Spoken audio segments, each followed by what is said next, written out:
j'espère que vous allez bien. Je suis très heureuse de vous retrouver aujourd'hui pour une spéciale morpho. Comment choisir sa jupe quand on a du ventre et des hanches. Donc il faut savoir que je vais vous donner pas mal de conseils. Bien évidemment, ce sont des conseils qu'il faut aussi prendre avec recul parce que vous devez essayer et avoir l'œil par rapport à ce que je vais vous dire. Parce que en fait, finalement, il y a énormément de choses à prendre en compte quand on choisit un vêtement. Bon, en tout cas, n'hésitez pas à vous abonner si c'est la première fois que vous découvrez mon contenu, si vous regardez mes vidéos depuis longtemps mais que vous n'êtes pas abonné, n'hésitez pas à vous abonner, c'est super sympa de me soutenir et aussi de laisser un petit commentaire, ça fait vraiment plaisir. Alors on y va sur comment choisir ses jupes. Il faut savoir que la jupe elle est très tendance en ce moment, on la voit beaucoup, notamment elle est pas mal portée avec une jolie ceinture pour marquer la taille, c'est très beau mais tout le monde ne peut pas se le permettre. Donc je vais vous expliquer comment choisir ses jupes quand on a du ventre et quand on a des hanches et aussi pourquoi pas des poignées d'amour. On va éviter à tout prix d'avoir des matières qui sont trop épaisses ou des matières qui vont donner du volume à cet endroit-là où on n'a pas envie de donner du volume.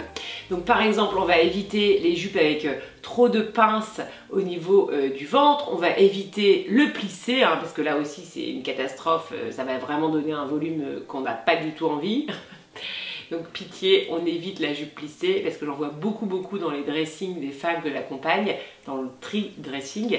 Et c'est vrai que c'est souvent une pièce qui est quand même très compliquée, hein, même si je ne sais pas pourquoi beaucoup de femmes adorent le plissé. Et puis aussi pourquoi les marques de mode en font autant. Pitié, arrêtez d'en faire parce que c'est vraiment une catastrophe dans les dressings. On va privilégier des jupes qui vont avoir une belle tenue. Donc on va avoir des formes un peu portefeuille qui marchent toujours très bien. C'est toujours très élégant, notamment quand on voit un petit peu les jambes, c'est très beau.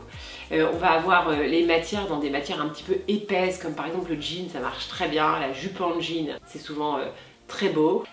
On va essayer d'éviter les matières qui sont trop brillantes parce que là aussi ça va donner du volume inutilement à cet endroit-là. Donc on va plutôt aller sur des matières un peu mates, pourquoi pas des jolis cotons. Moi j'aime beaucoup aussi le jupon, hein, finalement ça peut être très joli, un beau jupon comme ici porté par une membre de ma formation qui s'appelle Claire. Merci Claire pour cette belle inspi. On va pourquoi pas porter des jupes taille haute, un peu fourreau, ça aussi ça marche très bien, notamment dans une matière un petit peu épaisse ici, c'est très joli, c'est très bien porté, hein. Merci Sincerely Jules.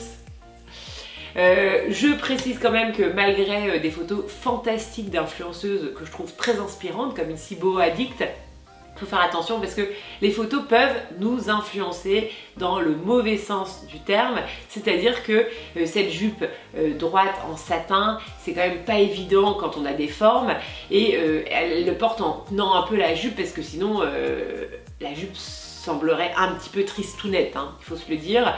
Donc voilà, ayons le sens critique quand on regarde des photos et ne nous précipitons pas dans les boutiques pour acheter des jupes qui ne nous correspondent pas.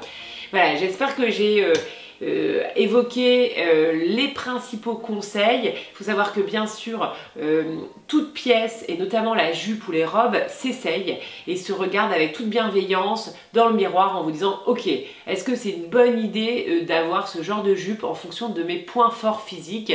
Je rappelle aussi que bien sûr quand on a des jolies jambes, le court c'est quand même assez sensuel, sexy et donc n'oubliez pas hein, parce que pendant longtemps on a porté jupe longue, des robes longues notamment et c'est peut-être un peu dommage parce que une belle jupe légèrement courte, c'est-à-dire pas trop courte non plus hein. Comme ici sur cette fameuse influenceuse que j'aime beaucoup mais là j'avoue c'est quand même très court. Voilà, bah écoutez, en tout cas j'espère que cette vidéo vous a plu. Donc je rappelle que je fais du coaching individuel pour celles que ça intéresse. J'ai la chance aussi de faire une belle collaboration avec une marque que j'aime beaucoup pour la deuxième fois, donc je vous en parle, c'est Who We Are. Donc c'est une marque française qui est très soucieuse de son approvisionnement, qui s'approvisionne uniquement avec des bijoux qui viennent d'Europe. C'est du plaqué or, les bijoux tiennent mais du feu de Dieu. Ça fait 3 mois que je les porte non-stop, que je sais pas si vous savez, mais je suis dans une piscine au moins 2 fois par semaine. Je me douche avec, je dors avec, le bijou il a pas bougé. Donc je vous montrerai en zoomé, mais ils sont magnifiques. En plus on a des jolies petites boîtes fournies, c'est sympa aussi. Et puis c'est une marque, une petite marque, hein, une petite créatrice. Donc c'est vraiment une petite équipe à taille humaine et donc je suis très contente de pouvoir vous en parler. On me demande souvent où acheter des beaux bijoux. Là vraiment on est sur des bijoux de très bonne qualité, donc je recommande à 100%. Et j'ai aussi un petit code promo si ça vous intéresse, donc c'est Amélie15 et vous bénéficiez de moins 15% sur votre commande. En tout cas, n'hésitez pas à m'indiquer si vous avez aimé cette vidéo, si ça vous a permis d'avoir une vision plus claire de quel type de jupe vous pouvez choisir. N'hésitez pas à me mettre en commentaire quelle est votre principale difficulté pour choisir vos jupes et je serai ravie d'y répondre. Je vous embrasse très très fort, je vous dis à très bientôt. Je vous embrasse.